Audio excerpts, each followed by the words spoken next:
Good morning, comic book fans. Welcome back to Comics in 5 Minutes. Fuck ice, I'm your Evolving host Shorty. We're going to have a look at Showdown today. This is one that I absolutely had no problem just ordering for the shelves. When I reviewed the other one from this week, I did say I had just one left, so I thought I'd review before it sold out. This one I literally bought a bunch just to put on the shelf, thinking it's going to sell. It's a cool concept, and yeah, every single copy is sold out, and I'm recording this literally on the evening of New Comic Book Day. We've got none left already. That's a good thing, and if you're somebody who wants to get into comic books or wants to buy comic books if you want to buy comics to read them and enjoy them, you should absolutely check out what Ignition's doing. There's already been one of their books is made onto my long list of best of the year, which is Everyone Loves a Jewel Thief, and I'm really looking forward to what Simon Spurrier is going to do. I enjoyed the little teaser for Free Comic Book Day. On the other hand, if you're a speculator who's just buying them in the hopes that they might be worth money in the future, get in the sea. This isn't for you. You're terrible for the industry. But if you like comic books to genuinely enjoy them on a variety of different levels that artistry can afford, then yes, you should be checking out Ignition. This one in particular is a good jumping on point.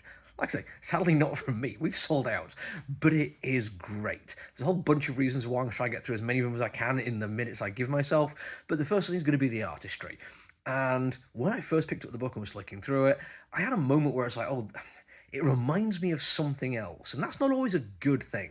Art, like, that moves you, your first thought shouldn't be, what does this remind me of? It means you're kind of already putting it at a bit of distance. You're thinking about something else. But it was more subtle. It was around the eyes, around the mouths. It was the character, like, little beats, the way that they lived in the world, the fact that they weren't photoreal, but they also weren't caricatures or cartoony. And it occurred to me, it's a little bit Derek Robertson. Like, not fully, he does go a little bit OTT on occasion, but his characters feel very unique in the world they're in. Responsible for some of the best comic books I've read, even though some of the co-creators on some of those books were pieces of shit. Transx Bolton is still a really, really good book. But he's also on Boys, which is great with Ennis, and he has clearly having an absolute ball doing it. This particular thing, we get that slightly off-kilter, slightly more than real rather than less than real aspect to these characters, and every single one of them feels brilliant and unique. Even some of the background characters, some of the ones who don't have a whole bunch yet in the story, this time being taken onto the clothes they wear, how they stand, even how the clothes hang off people is a detail not to be overlooked. There's even a character who, although they don't have a great many lines, I already think they're a little bit off. I think we're going to get, like, maybe some revelations down the line that they might not be the nice guy that this first issue is setting them up to be. And partly that is because of the way they look. They have just a slightly off-kilter vibe that makes me think they're absolutely the kind of person who at some point in their life would say, no, I'm one of the good ones. And we all know quite how much the red flag that is.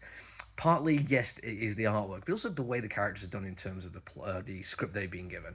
For it to sound like they're real people and acting out roles, but you know what I mean. And yes, the dialogue is fantastic. We get fantastically well written interplay between our two main characters, and whenever other characters are in the mix, they all feel like they are well realized characters who exist within the world, and not just set dressing. They just happen to be in this scene at the time we are focusing on this moment, and I really do like that. I think it's a nice little way of making the world feel more real. But for the main characters, we do get a sense that they are fully realized in the world and part of the world. And I've said this before, and I'll keep saying it over and over again. If you can do really good character-driven stories, the first thing you need to get right is characters, and how these characters exist in the world, how they talk to each other, what the motivations are, the reasons for doing or not doing things, and how they do those things is all going to become really important. And you can't do it just by telling us. It has to be kind of, I mean, the show don't tell thing, it's kind of a cliche, but it's a cliche for a reason.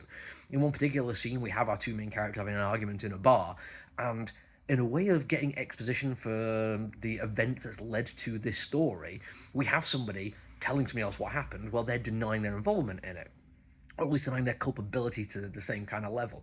And it's wonderful because it gives us, from an outside point of view, a chance to actually get an idea of what this inciting incident is, but the way it's delivered and the way both characters respond to the events that's happened years ago, to the consequences of that, and to each other, place them both fully as fully realized characters in this world without seeming to have to do anything, just having them on the page, being themselves, talking to each other.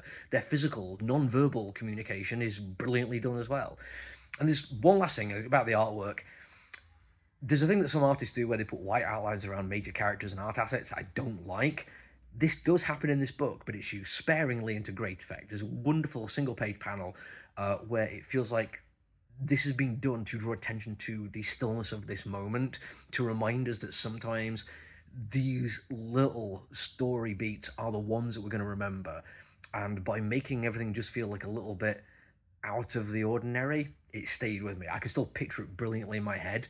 It is fantastic. Genuinely love this book. Can't wait for the rest of it. And not just because it's a kind of contemporary take on a Wild West showdown. I mean, that certainly is something I'm going to thoroughly enjoy for the rest of the arc. That's it for me for now, though. Until I see you all again, look after yourself, everyone. Stay safe. Bye.